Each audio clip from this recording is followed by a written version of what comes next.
Hey everyone, Danea Buschkoetter here, a member of the Edge Army. Welcome back to the Edge YouTube channel. Today I'm going to cover how TIG cups are measured. Now this video is going to be kind of short.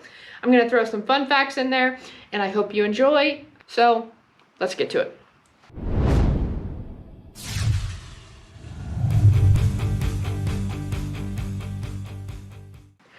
Alright, so I'm going to first cover using the ceramic cups here. The most standard TIG cup you'll ever notice.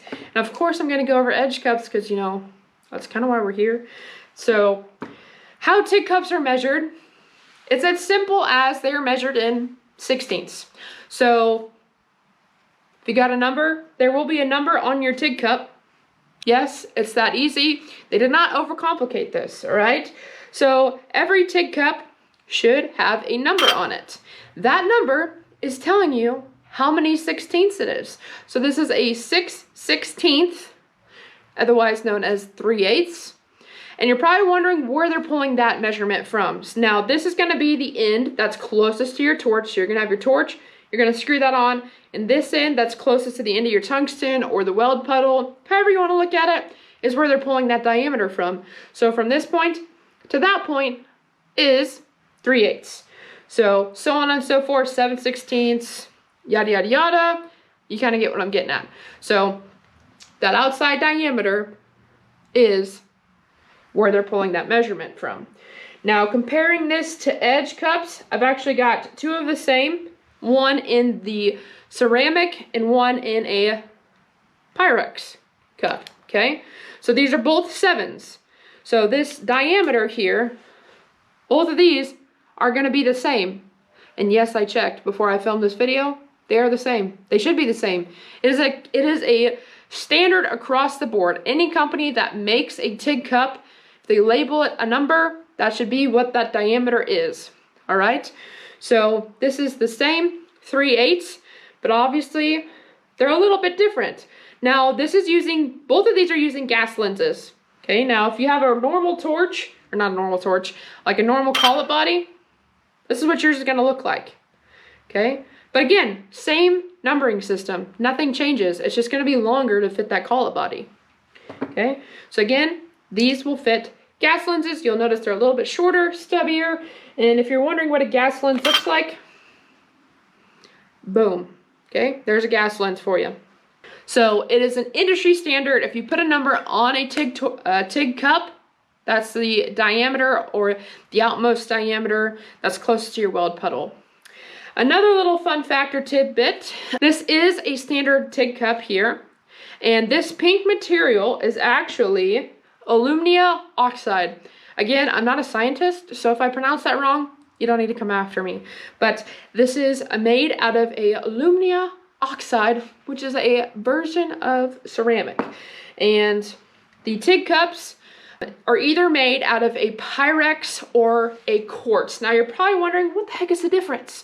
One is going to hold up better to the heat. So you will also notice that comes with a price tag. So if you're going over 150 amps, I would recommend getting a quartz cup from Edge. You will notice there is a little bit of a price increase rather than the Pyrex. And if you're, like I said, if you're going to run over that 150 amps, that's going, and you weld it with Pyrex, that's gonna decrease the life of your TIG cup.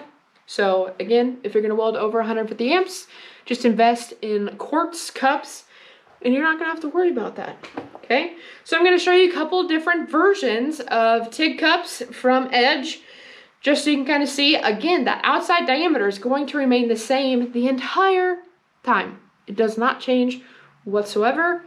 So again, that's an industry standard. So if you're gonna weld higher end materials where you need more gas flow, I recommend getting some big boys. Now this is an 18, meaning it's over an inch big. Like the diameter is more than an inch, right? Because an inch would be 16/16. Improper fraction, reduce, do some math. It's over an inch, okay? This is a 15/16 guy, which is right under an inch. Again, with Edge, depending on the type of cup that you order, the letters that come before it might be different. But again, that number is going to remain an industry standard across the board. So they've got GL15 on there, meaning gas lens. And what's really, really cool about Edge is some of their cups have a second gas lens actually in here. So you have your gas lens, call it body, whatever you want to call it. So you have your gas lens here, and then you'll put that on, you'll put your adapter on here. Let me just screw this on here. Okay, you'll put your adapter on there, and then you would slide that bad boy on there, and it gives you even smoother gas flow. That's the reason why you'd use a gas lens, is to have non-turbulent gas flow, which if you're welding higher end materials, you don't want your gas flow to be turbulent, because then it's not properly going to shield your puddle and your weld bead. Okay, so there's some big guys. This guy's a 12/16. You can do the math. Okay, so there's some of those, and then you might even see a stubby. So this is a 10, which I believe I've got my 10 on my torch right now. Let me go grab that. All right, so Edge offers different ones. Again, the diameter is gonna remain the same. However, how it's made might be a little bit different. So you'll see the difference between these two, and the only difference is they call this a stubby. So if you have small places to get into, this might be your guy. A 10 is usually what I gravitate towards, a 10 or an 8. I'd say that's the most common all-around general purpose size. If you're welding aluminum, I've known people that go smaller than that. Again, if you're welding higher end materials like titanium, all those really funky Hastelloys, of course you might need a bigger cup because you need more gas flow. So if you're just welding carbon steel, 10 or an 8 works like a charm. All right, I hope you enjoyed the video. If you did, be sure to give it a like. If you've got any comments, questions, or concerns, drop them down below. If you haven't subscribed to the Edge YouTube channel, be sure to do that as well, as we have new videos coming out every week. And I will drop my socials below. Be sure to give me a follow. And remember, if you're not learning something new every day, you are not living, and we'll see you in the next video.